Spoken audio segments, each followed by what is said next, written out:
জান্নাতে পৌঁছায়া দিব। শুধু তাই না, আল্লাহ হজ করার তৌফিক দিবেন। আমার নবী বিশ্ব নবী বলেন, মান হাজ্জা লিল্লাহ ফালাম ইয়ারফুস ওয়ালাম ইয়াফসুক রাজাকা ইয়াউমি ওয়ালাদাতহু উম্মুহু। আপনি যদি হজ করতে পারেন একবার, আমার নবী বলেন তুমি হজ কইরা বাড়ি যাইবা, ওই রকম ভাবে তুমি বাড়ি ফিরবা তুমি যেন এই মুহূর্তে আমার মায়ের গর্ভ থেকে জন্ম নিছো। সুবহানাল্লাহ। সমস্ত গুনাহ মাফ করে দিবেন কে? হজ করলে সমস্ত গুনাহ মাফ গো। 4 নম্বর পুরস্কার হলো আমার নবী বলেন, হজ করার তৌফিক আমার আল্লাহ মরণের আগে একবার দিবেন।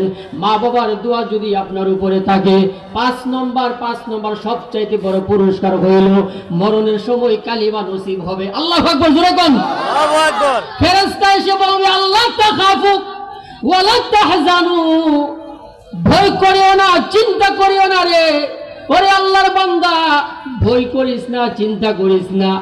যদিও ছেলে মেয়ে স্ত্রী পুত্র সবাইরে ফালায়া তুই চলে যাবি, এখন কবরে কেমনে থাকবি চিন্তা করতাছস না, চিন্তা করিস না।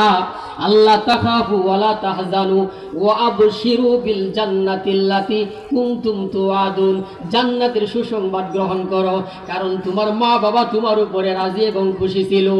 এই অবস্থার মধ্যে রূহটা বের হবে, এমনি বের হবে না, মা বাবা সন্তুষ্ট থাকার কারণে রূহটা বের হবে শরীর থেকে, আর জবান দিয়া বের হবে লা ইলাহা ইল্লাল্লাহু মুহাম্মাদুর রাসূলুল্লাহ।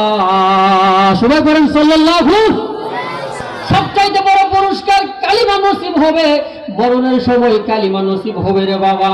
এই জন্য আমি আমার মার কাছে খুব চুপচাপ করে বসে থাকি। মা গো, কপালের মধ্যে এরকম ভাবে হাত বোলাইয়া দোয়া চাই। ওগো মা, আমি জামালপুর যাইতেছি, আগামীকাল চট্টগ্রামে মাহফিল, আমার ভাইদেরকে যেন 2-1টা কথা বলতে পারি গো মা, আমাকে একটু ফু দিয়া দোয়া করে দেন। আমার মা সব সময় আয়াতুল কুরসি পইরা, তারপরে কয়েকটা আয়াত পইরা, দুরূদ শরীফ পইরা আমার নবীর উপরে, আমার উপরে ফু দিয়া দিবেন। ওরে মুসলমান বাবারে আমার, মায়ের পাশে বসবা, আমার সাথে কথা বলবা, আপনার সম্মান ইজ্জত বাড়ায়া দিবেন কে? আর যেরকম কে? আল্লাহ। আপনের চেয়ে আপন আমার এই না দুনিয়ায়, সে যে আমার জনম দুঃখী দরদিনী মা, সে যে আমার জনম দুঃখী দরদিনী মা। 10 মাস 10 দিন গর্ভে থেকে কষ্ট দিলাম কত, ভুলে পেয়ে ভুলে গেল বেতার পাহাড় যত, নিজে না খেয়ে মা সন্তানকে খাওয়ায়, সে যে আমার জনম দুঃখী দরদিনী মা। আল্লাহু আকবার, বলেন না আল্লাহু আকবার। আমার নবীর মা নিজের মাকে আমার নবী মা মা বলে ডাকতে পারে নাই, বাবারে তো জীবনে দেখে নাই। আমার নবী হইল সবচাইতে বড় এতিম নবী, জোরে কোন ঠিক কিনা? আমার নবী বলে গেছেন, রে উম্মত, ও উম্মত, আমি আমার মাকে মা বলে প্রাণ ভরে ডাকতে পারি নাই। তোমার যদি মা থাকে, মায়ের দোয়া নিবা, মায়ের খেদমত করবা। মা বাবার দোয়া যদি তোমার থাকে, কোনোদিন তুমি অ্যাক্সিডেন্ট হয়ে মারা যাইবা না, জোরে কোন ঠিক কিনা?